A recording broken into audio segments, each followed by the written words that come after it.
I need to tell you something before I tell you the story. Some people who die come back. Not in the way we talk about in movies.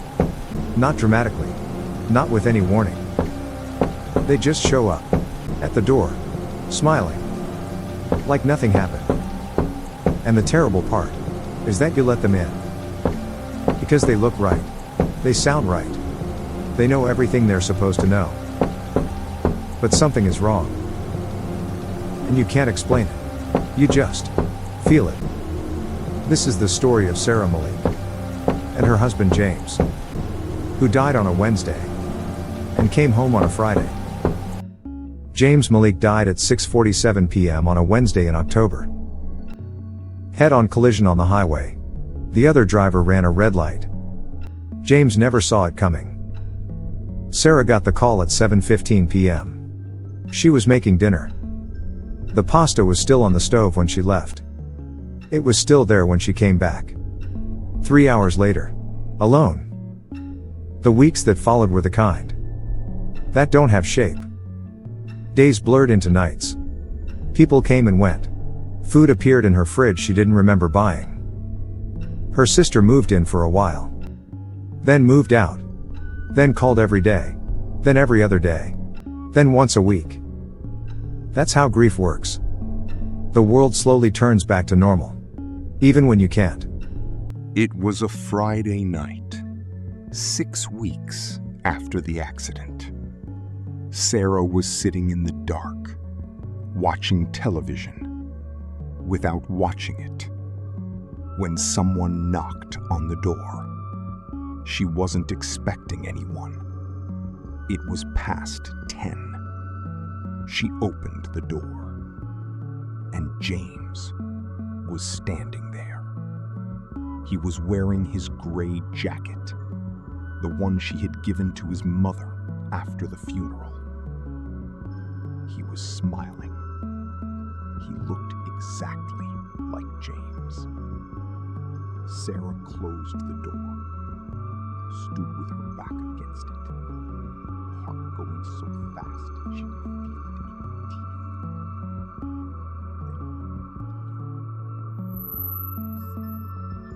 The first wrong thing happened that same night. James sat down at the kitchen table and asked for coffee. Black. No sugar. James had always taken 2 sugars. Always. For 11 years. 2 sugars. She had watched him do it 10,000 times. She didn't say anything. She made the coffee black. She told herself she had misremembered, that grief does strange things to memory. The second wrong thing happened the next morning. She woke up, and James was standing at the window, just standing, facing the glass, not moving. The window faces east. The sun was coming up directly in front of him. He hadn't been shielding his eyes. She started keeping a list. In a notebook she hid under the bathroom sink. Coffee. Black. No sugar. Doesn't blink in bright light. Doesn't finish his food. Just moves it around the plate. Sleeps perfectly still. No movement. Not even breathing she can see. Never checks his phone.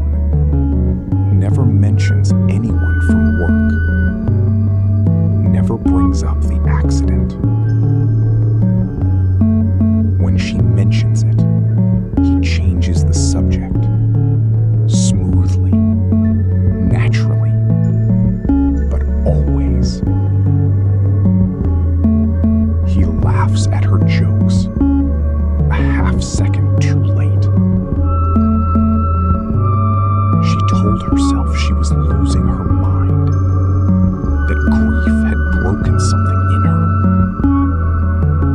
She almost believed it.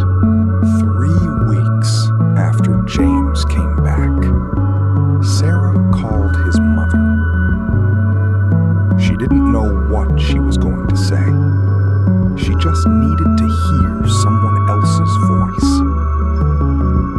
His mother answered on the first ring. Sarah said hello. There was a pause. Then his mother said, "Sarah." Her voice was strange, low, careful. Is he still there? Sarah felt the floor drop out from under her. "What do you mean?" she said. Another pause. "He came to my house first." His mother's voice was barely a whisper.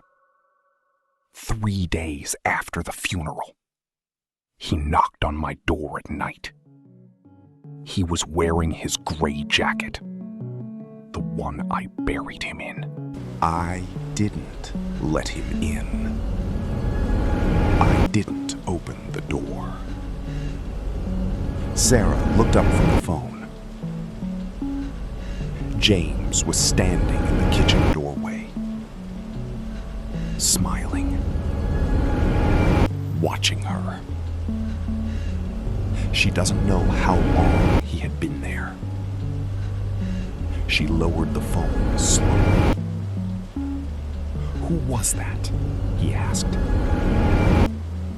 His voice was perfect, warm, familiar. Everything she had missed for 6 weeks. "Wrong number," she said.